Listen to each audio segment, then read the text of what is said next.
বৃহস্পতিবার সাত সকালে ফুলবাড়িতে পরিযায়ী পাখি দেখতে এলেন শিলিগুড়ি পুর নিগমের মেয়র গৌতম দেব। প্রতি বছর শীতকালে কয়েক মাসের জন্য অসংখ্য পরিযায়ী পাখি ভিড় জমায় ফুলবাড়ির মহানন্দা ব্যারেজের জলাশয়ে। এখানে বিভিন্ন প্রজাতির পাখি থাকে শীতের কয়েক মাস।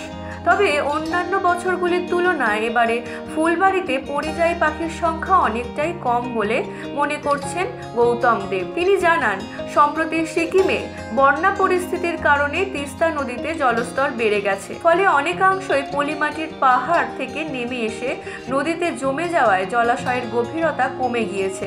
অনেক জায়গায় পড়েছে চড়। পাখিরা নিজের মতো বসতে না পারায় কমছে সংখ্যায়।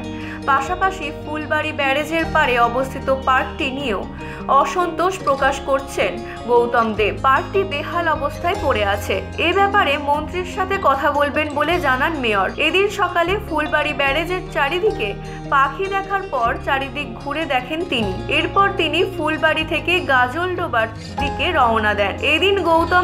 এদিন গৌতম দেবের সঙ্গে উপস্থিত ছিলেন জলপাইগুড়ির জেলার তৃণমূল কংগ্রেসের সাধারণ সম্পাদক দেবাশিস প্রামাণিক সহ অন্যান্যরা।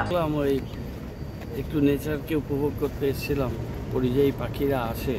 এবার সিকিমের তিস্তায় যে বিপর্যয় হয়েছিল তার প্রভাব এখানে জলস্তরে প্রভাব বিস্তার করেছে। তাতে এই পরিযায়ী পাখিদের মুভমেন্টটা কী ধরনের হয়েছে এটা প্রত্যেক বছরই আসি। এখন একটু গজলডোবাতেও যাব, সেটাকে পর্যবেক্ষণ করলাম। দেখে যেটা মনে হলো পাখি আসার সংখ্যা এখন অনেকটা কম, এই সময় অনেক বেশি পাখি থাকে।